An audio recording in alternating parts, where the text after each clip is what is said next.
Olá pessoal, mais um vídeo por aqui no canal. Vocês estão escutando aí? Eu já falei em outros vídeos, eu moro num lugar um pouco rural. Vamos lá.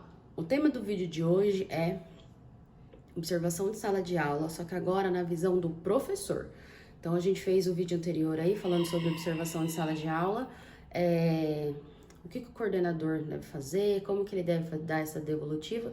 Agora a gente tá do outro lado, né?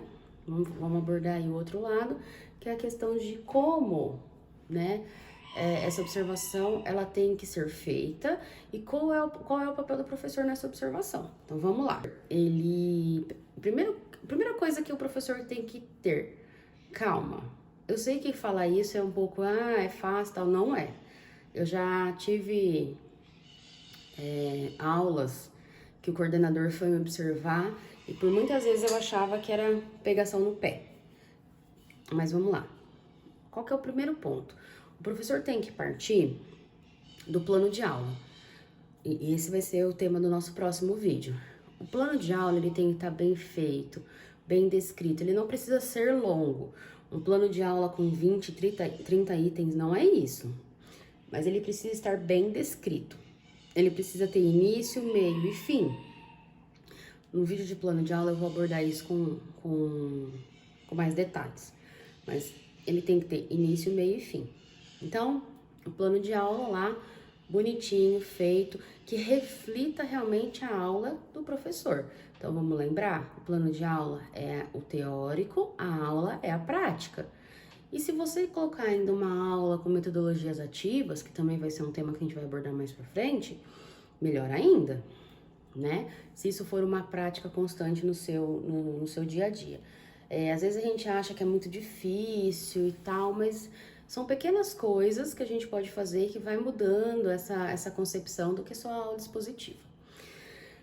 Primeira coisa, o coordenador ele tem que te avisar que dia que ele vai assistir a sua aula. Ele não pode simplesmente ir lá brotar na sua sala. Então, ele tem que te avisar, olha, professor, na semana que vem, no dia tal, eu vou lá fazer observação da sua aula, tá bom? E dependendo do coordenador, ele pode até falar o eixo que ele vai observar, né? Se for um professor que ele já conhece, ele vai direcionar isso muito mais fácil, né? Então, por exemplo, eu vou observar se você está utilizando o currículo. É claro que todo mundo tem que seguir algum norte, né?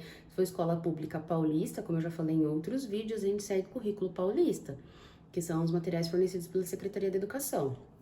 Se for uma escola particular, segue lá as apostilas destinadas lá à escola, né, o que a escola usa. Se for uma escola pública de outro estado, vai seguir lá o que a Secretaria da Educação daquele estado demanda.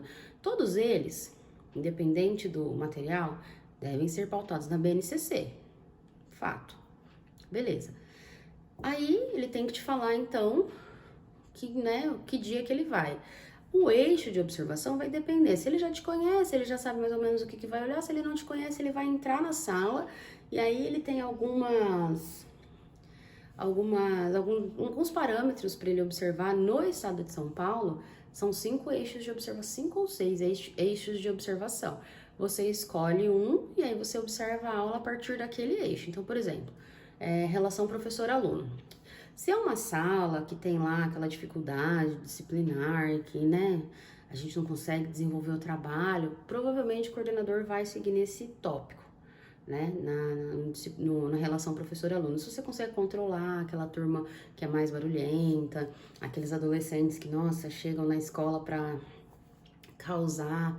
Então, né, como que você vai conduzir isso? Como que você vai amarrar as pontas soltas da sua aula? E você, como que você vai fazer isso?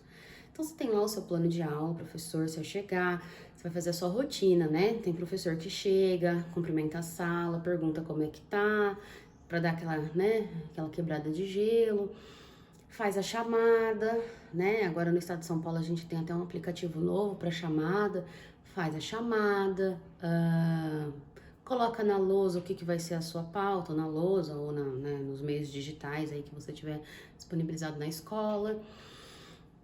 E aí o coordenador tá entra na sala, provavelmente nesses primeiros 5 minutos ele vai deixar você explicar para a sala o que está acontecendo, então você sempre faça isso. Não deixa a turma ser pega de surpresa, né? Porque isso fica ruim para você e para a turma, porque às vezes a turma também quer agir na sacanagem e quer te intimidar. Então explica para a turma, né? Fala, ó, pessoal, hoje a gente vai ter o professor fulano de tal, que é nosso coordenador, vai vir aqui observar a nossa sala, beleza? A gente vai fazer como a gente sempre faz, tá? Nada de diferente, vamos tocar aí o nosso trabalho. E aí você inicia a sua aula. Então você inicia a sua aula colocando, se você, né, tem costume de colocar a habilidade, a data na lousa, né? O tema da sua aula, que eu acho que vai aí uma dica valiosa. Talvez a habilidade em si, tem habilidades, dependendo da matéria, que são muito grandes. Colocar a habilidade toda na lousa demora, né? Ou se você for projetar, né? Usar os meios, as mídias aí, a tecnologia. Mas o tema e a data, né? A aula de Química, Reações Orgânicas, dia 21/3/2023. Esses 3 tópicos simples, só para que o aluno saiba o que você está fazendo, de onde que você está partindo.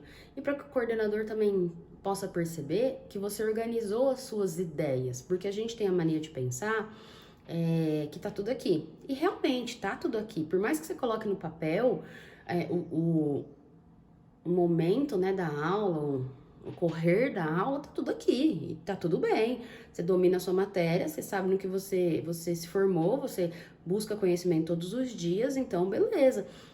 O plano de aula reflete o que tá aqui dentro. Mas essa ordenação, sabe?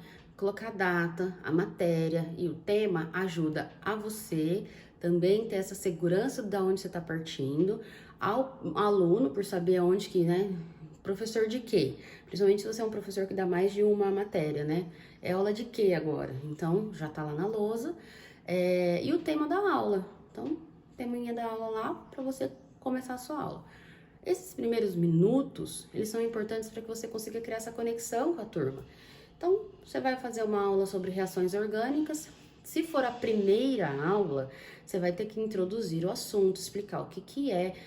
Isso para qualquer tema, tá? Eu tô usando, como eu falei para vocês, a minha área de formação é química, apesar de ser pedagoga também, mas isso para qualquer tema, tá? Para qualquer tema, para qualquer aula, você introduzir, se você for introduzir o assunto, explicar o que é, de que ponto vocês estão partindo, onde você quer chegar e deixar isso claro pro coordenador. Então, assim, observação de sala de aula não tem que ser um bicho de 7 cabeças, desde que o professor esteja preparado, não para ser observado, mas preparado para a aula, para dar aula para aqueles alunos, para ensiná-los. Muitas vezes a gente percebe que o professor, ele vocês vão me desculpar o termo, mas um enrolão. Ele gosta de fazer o tempo passar sem dar muita coisa e tal.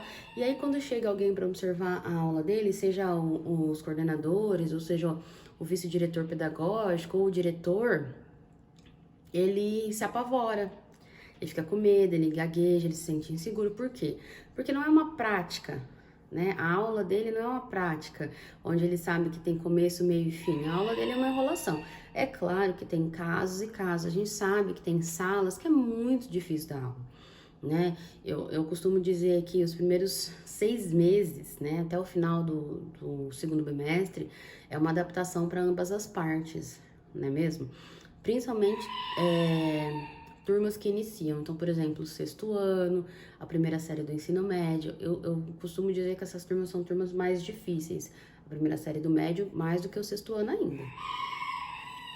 Então, o professor tem essa sequenciação. Então, ele começou lá a aula dele, ele falou o que vai ser o tema, ele falou como que vai ser trabalhado o tema, ele iniciou ali a parte teórica, se assim for necessário, depois ele foi para os exercícios, os exemplos, depois os exercícios, depois a correção.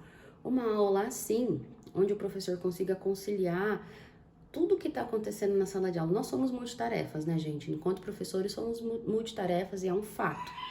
Mas o professor conseguir fazer essa observação, fazer essa rotação de muitos acontecimentos ao mesmo tempo, é um ponto muito positivo para o professor. Então, assim, você que vai ser observado na sala de aula, Talvez o seu coordenador aí na reunião pedagógica, né, a TPC, HTPC, ele tenha falado que vai iniciar as rodadas de observação de sala de aula e você tá inseguro, você é um professor novo, ou você até é um professor mais velho, né, na carreira, e você sempre fica inseguro com isso. Não fique. Você é quem sabe o seu conteúdo. Você é o especialista naquilo. Você é a pessoa que mais entende daquilo que está sendo falado naquele momento. Por mais que o coordenador seja da mesma área que você, ainda assim, quem é o mestre ali é o professor. O mediador do conhecimento é o professor. Então, você, professor, é a pessoa que tem a capacidade naquele momento de explanar sobre o assunto, se apropriar, fazer com que os alunos se apropriem do assunto, com que eles dominem o assunto e não fica com medo do julgamento do coordenador.